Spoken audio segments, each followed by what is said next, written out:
Hola chicos, buen día.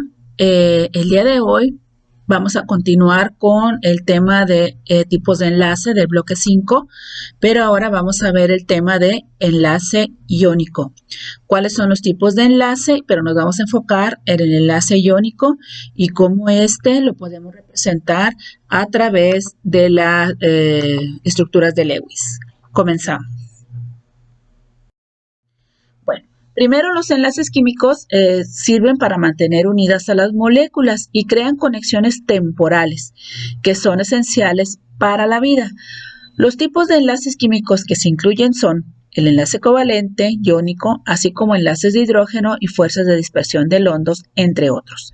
En este capítulo vamos a abordar el tema de enlaces iónicos y aquí vemos que un enlace es cuando los electrones que se encuentran en la capa más externa de los átomos interaccionan y se unen, uniendo así los átomos, formando así diferentes enlaces con los que se forman los compuestos químicos.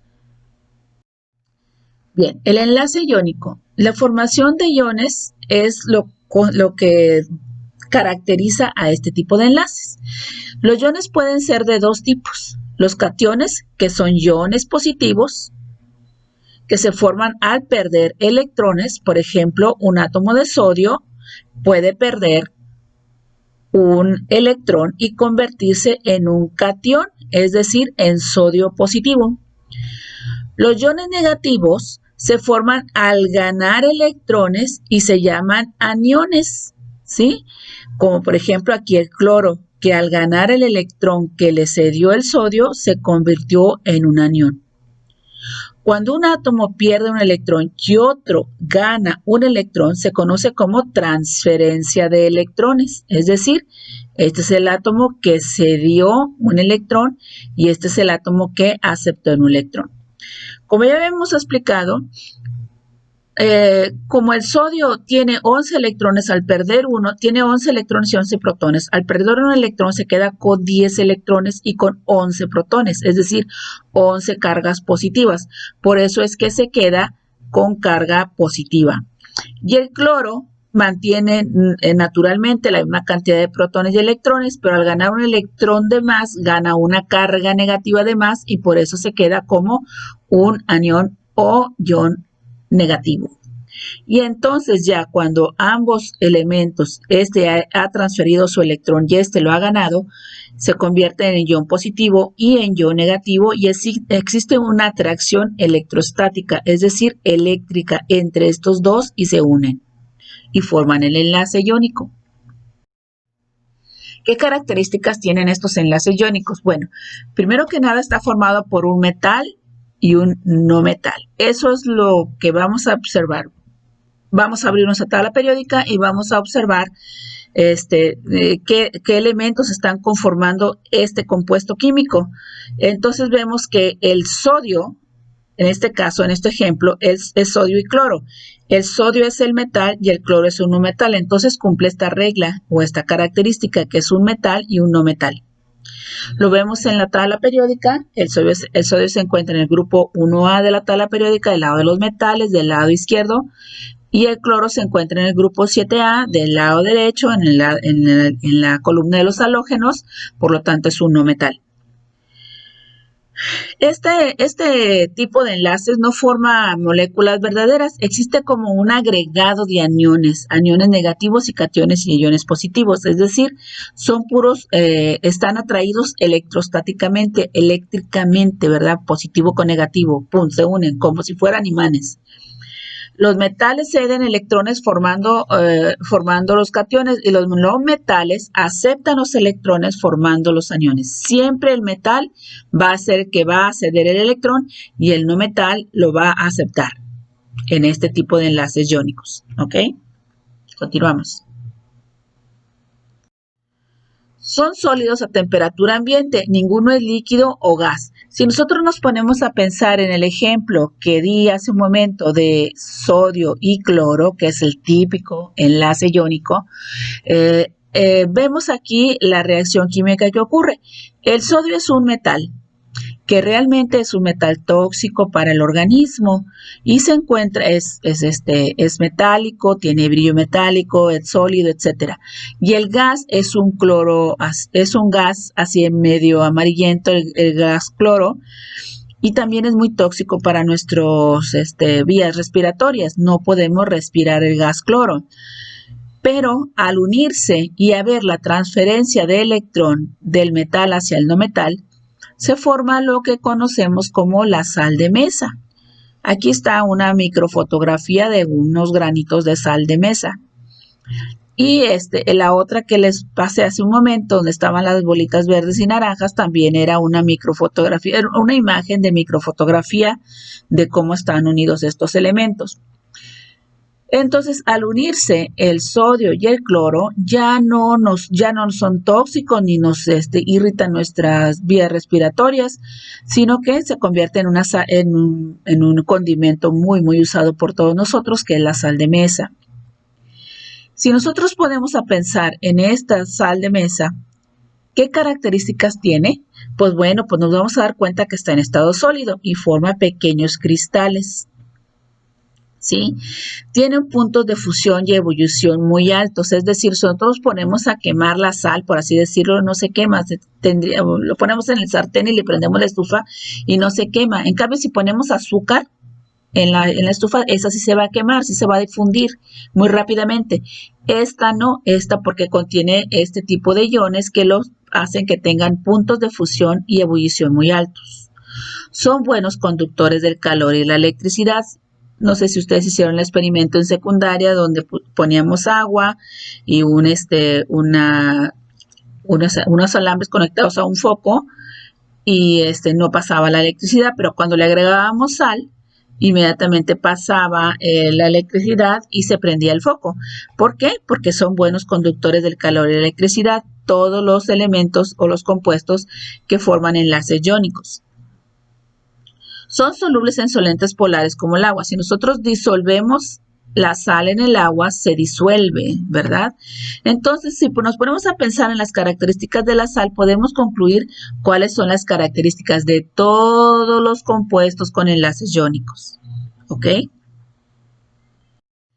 Cuando se combina el sodio y el cloro, el sodio donará un electrón para vaciar su capa externa, o sea, para eliminar esta última capa que nada más tiene un solo electroncito por ahí girando.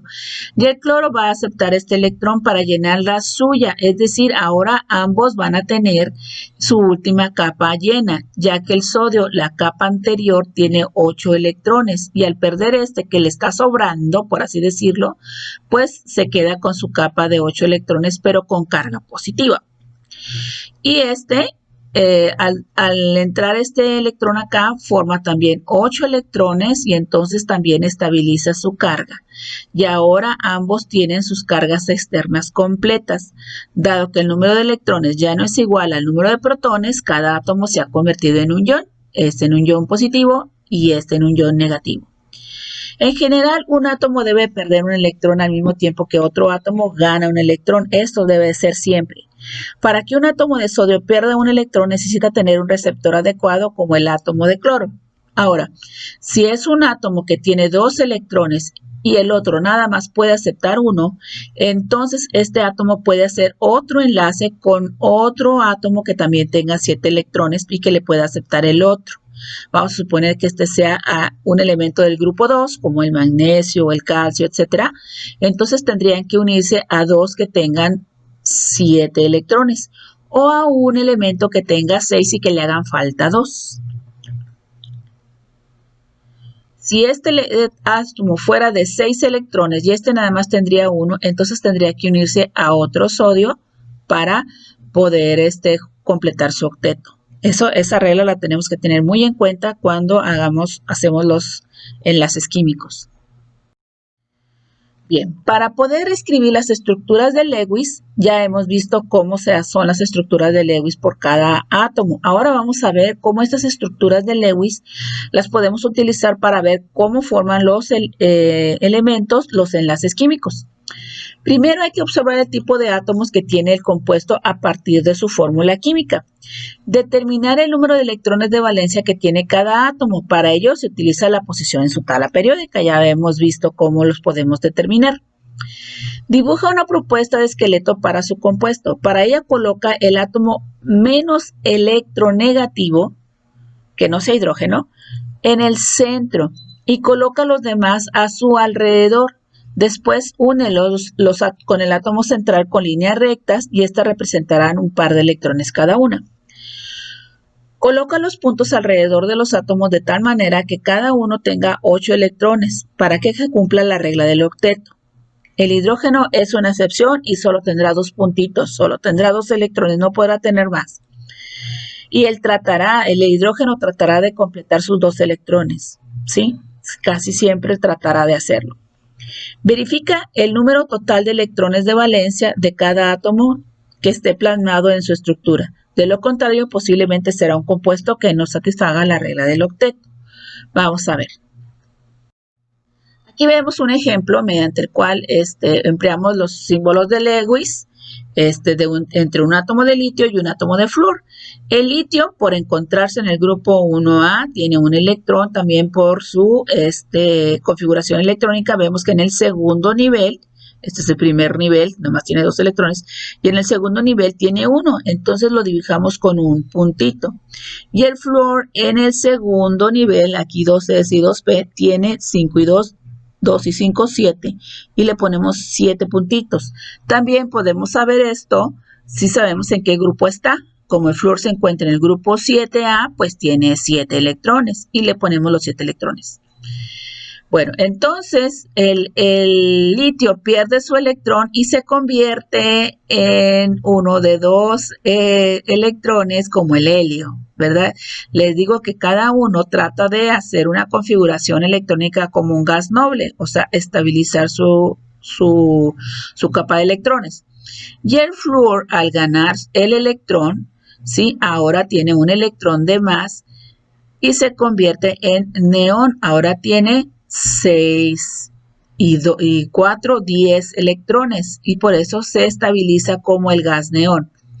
Y ya después, por diferencia de cargas positiva y negativa, se forma el enlace iónico. Vamos a ver aquí nuestra actividad de hoy. Vamos a realizar esta actividad propuesta en su libro en la página 32, donde escribiremos las estructuras de Lewis. En la primera columna vamos a poner los elementos que participan y con cuántos electrones o puntos de Lewis tiene cada uno. En la segunda vamos a poner cómo ganan o pierden los electrones y cómo forman el enlace. Finalmente, en la última columna vamos a poner la estructura química o la fórmula química que resulta de la unión de estos 2 átomos, como está en este ejemplo. Vamos a ver 2 ejemplos. En el primero, vemos primero los elementos que participan. Es potasio, que se encuentra en el grupo 1 y por lo tanto tiene un electrón de valencia. Y el flúor, que se encuentra en el grupo 7, al igual que el cloro, entonces también tiene 7 electrones de valencia. El enlace formado por el potasio, aquí el potasio cede su electrón al flúor y se queda con carga positiva, y el flúor, al aceptar el electrón, se queda con carga negativa y se forma el enlace. El potasio se queda sin electrón y el flúor ganó el electrón y ya queda con sus 8 electrones en su último orbital y el potasio queda con sus 8 electrones en su último orbital y se forma el enlace iónico. La fórmula química pues simplemente dice que hay un potasio y un flúor. Primero vamos a escribir el metal y luego el no metal y la fórmula química nos quedaría así: KF. Vamos a ver este otro ejemplo que resulta interesante, donde el magnesio está en el grupo 2A y por lo tanto el magnesio tiene 2 electrones de valencia. Y el bromo, igual que el cloro y el flúor, se encuentran en el grupo 7 y tiene 7 electrones de valencia. Entonces, en el primero, el enlace, pues aquí el magnesio va a dar uno de sus electrones al bromo para que complete su octeto. Entonces ahí el bromo recibe un electrón del magnesio y forma su octeto. Ya no dibujé los puntitos porque batallo mucho. Entonces aquí son 7 puntos más el del magnesio son 8. Y él ya completó su octeto, pero al magnesio le sigue sobrando 1. ¿Qué tiene que hacer? Pues el magnesio tiene que buscar otro elemento bromo para que se una a él y les pueda ceder el otro electrón y este otro bromo también va a completar sus 8 electrones, ¿sí? Entonces la fórmula química, ¿cómo va a quedar? Pues tengo un magnesio y 2 bromos. ¿Cuál voy a poner primero? Primero voy a poner el metal, que sería el magnesio, y luego el no metal, que sería el bromo, pero como bromos hay 2, entonces ponemos bromo 2. Muy bien. Ahora les toca hacer el resto de los elementos, de los compuestos. Les quedan 1, 2, 3 más por hacer. Vamos a hacerlo ahí en el libro y vamos a subir la imagen como evidencia de esta actividad y de este día. Gracias por su atención. Les dejo las bibliografías.